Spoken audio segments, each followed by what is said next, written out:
मेदक में एक मुस्लिम बच्चे को पुलिस कस्टडी में मारा जाता है, गुर्दे फेल हो जाते हैं। बताओ ये कब तक जुल्म तुम्हारा चलेगा? इख्तिदार के नशे में रहे, कभी जुनैद और नसीर को, तो कभी पीलू खान को, तो कभी अखलाक को, तो कभी रगबर को, तो कभी जुनैद को, तो कभी नसीर को। आखिर ये जुल्म खत्म करने की जिम्मेदारी उन लोगों पर है जो हमारे ओटों की भीख पर सत्ता में बैठते हैं, हमारे ओटों की भीख पर सत्ता में बैठते हैं, मगर आज इनकी जबानें खामोश हैं, जबानें इनकी नहीं खुलती है। मेरे अजीज दोस्तों और बुजुर्गों, मेरी आपसे एक ही अपील है कि मेरी इन बातों पर गौर करिए, सियासी ताकत बनिए। अल्लाह मुझे जब तक जिंदा रखेगा, मैं और मेरे तमाम साथी अपना काम करते रहेंगे। ये आपके ऊपर मुनस्सिर है, मैं आप पर छोड़ रहा हूं कि आप हमारा साथ देंगे या नहीं देंगे। जमहूरियत है, आप जिसको चाहे वोट दे या ना दें, मगर याद रखो, अगर आप अपने वोट की अहमियत चाहते हैं, अगर आप अपने बच्चों की तालीम चाहते हैं, अगर आप अपनी बच्चियों की तालीम चाहते हैं, अगर आप मान सम्मान चाहते हैं, तो आपको हिस्सेदारी की लड़ाई में लड़ना पड़ेगा। अगर कोई आकर आपसे पूछेगा कि क्या ओवैसी वोट काटने आया है, तो उसको पूछना कि काटने नहीं आया, वो जोड़ने आया है। आप बताओ कि भारत की पार्लियामेंट में बीजेपी के 3 एमपी जीत जाते हैं।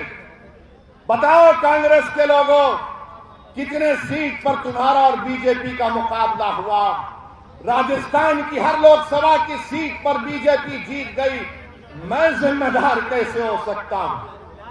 इनके जो राहुल गांधी हैं, जो पूरा भारत जोड़ो के नाम पर निकले थे, पूरे देश में निकले, खुद अपने पूर्वजों की पार्लियामेंट की सीट अमेठी से हार गए। क्या वहां पर ओवैसी गया था? नहीं गया था, फिर भी हार गए। और कहां से जीते?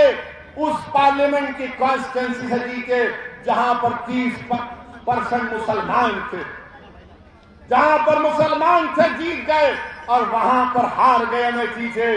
मगर कांग्रेस के लोग याद रखिए, चाहे बीजेपी हो या कांग्रेस हो या कोई पार्टी हो, ये हरगिज नहीं चाहेंगे कि भारत में मुसलमानों की एक सियासी लीडरशिप बने। वो मुसलमानों को कमजोर रखना चाहते हैं, वो मुसलमानों को अपने ताबे रखना चाहते हैं, वो मुसलमानों को गुलाम बनाकर रखना चाहते हैं, मुसलमानों को डरा कर रखना चाहते हैं। मैं आपसे कह रहा हूं कि आपको डरने की जरूरत नहीं है।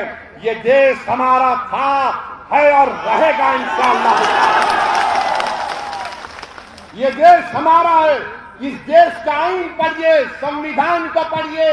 अरे जब सबको हक मिल सकता है, इज्जत मिल सकती है, तो भारत का मुसलमान क्यों पीछे हो जाता है?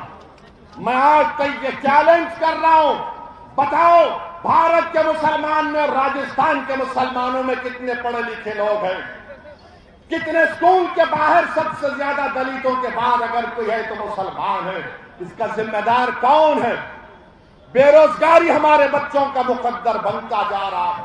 मेरे अजीज दोस्तों, नौजवानों, बुजुर्गों, आपसे अपील कर रहे हैं कि आप मुत्तहिद हो जाइए, मजलिस का साथ दीजिए। अगर आप साथ देंगे तो हम एक नया माहौल पैदा कर सकेंगे। कांग्रेस में तो माशाअल्लाह बहुत लड़ाई चल रही है, कांग्रेस में बहुत लड़ाई चल रही है। कोई किसी को जादूगर बोलता है, कोई किसी को मौका परस्त बोलता है, कोई किसी को जादूगर बोलता तो पलटा कर कोई कहता है कि नहीं नहीं, तू तो गद्दार है।